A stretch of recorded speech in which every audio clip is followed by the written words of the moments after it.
I want to briefly tell you in what way we will or will not meet the expectations of those of you who have told us now. I can promise for those who expect to meet new friends, to learn about cultures, to have a lot of fun, I can promise for sure you will get it, okay?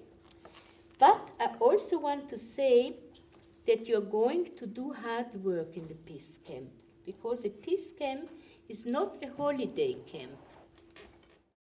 I was very worried when I came to this camp if the issue of the teenagers in Middle East will be discussed here. Because what happened here is very serious matter about teenagers. In general, was a kind of a non-written agreement between Israel and the Palestinians not to kill children, not to kill children. It's true that sometimes happens that children are killed, but now happens something different. Teenagers were killed in advance by decision, and it's something that if we are in a group of teenagers, I think that is a very important matter to think about it. What is your name? My name is Ákos. Ákos? Yes. It's a Hungarian name? No, it's a Turkish name. It's Turkish? come from Turkish, but we use it in Hungarian. I don't know if it comes in Turkish. So No. you were born to a Turkish family? No. No, Just the name. because the Turkish language and the Hungarian language are similar, right? Okay. I don't think so.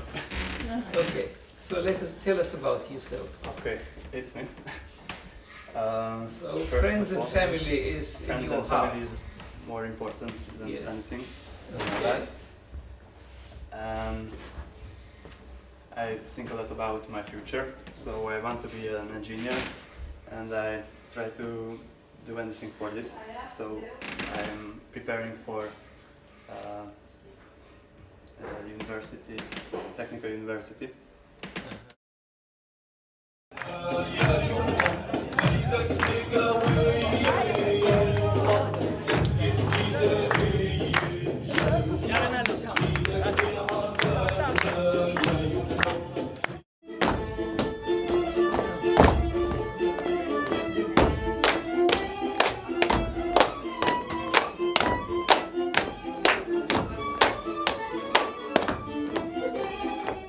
I know a person who who is born here, and she can also speak good German and did a lot of workshops and projects, and but she has a scarf. She had a scarf, and she has a scarf, and when she did apply for a job, the free of the so she applied for a lot of jobs, and two of them said directly, no, we don't want you, and one of them said, yeah, you did at the telephone, yeah, you did a lot of workshops, you have a good CV, and but what you have on your head bothers me, for example, and that's very hard, I think. Only because you have a scarf, does it mean that you are not suitable for this job? Only because of scarf?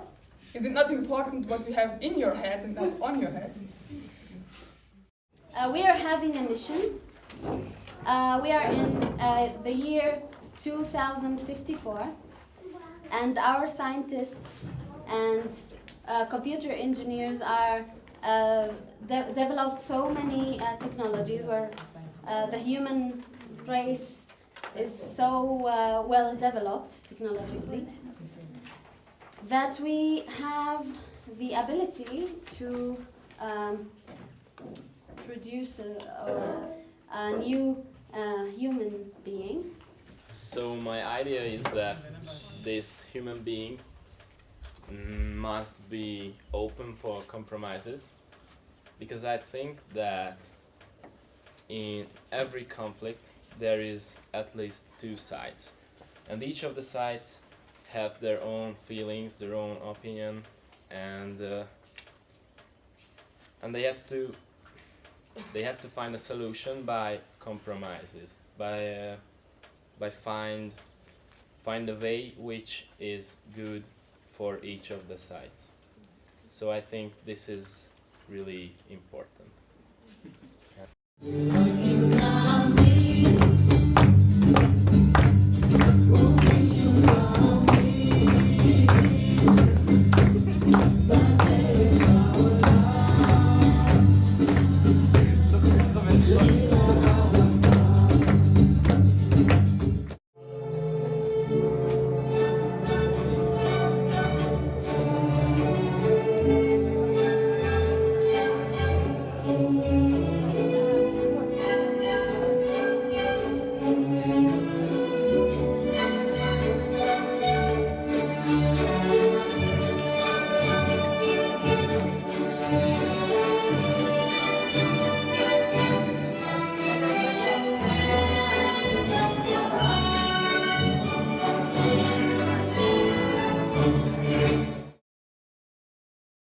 I don't hate Jews, but let's say if I see a soldier and I don't see him as a human being.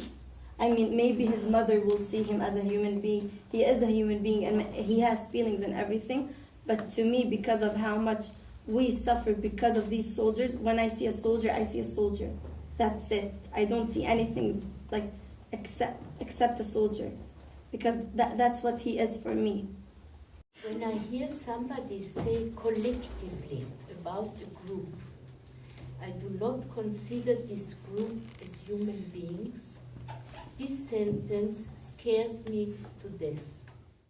I cannot imagine our country without the Arabs. And I think I've heard here and there Arabs say, I cannot imagine our country without the Jews. And I think that if we start there, we cannot listen, we cannot accept a sentence like death to the Arabs or death to the Jews anymore, because we like each other too much. And I've heard it so many times already in this peace camp, that my students came to me and said, you know, Liz, with all the conflicts, well, the group that we feel closest to are the Arabs.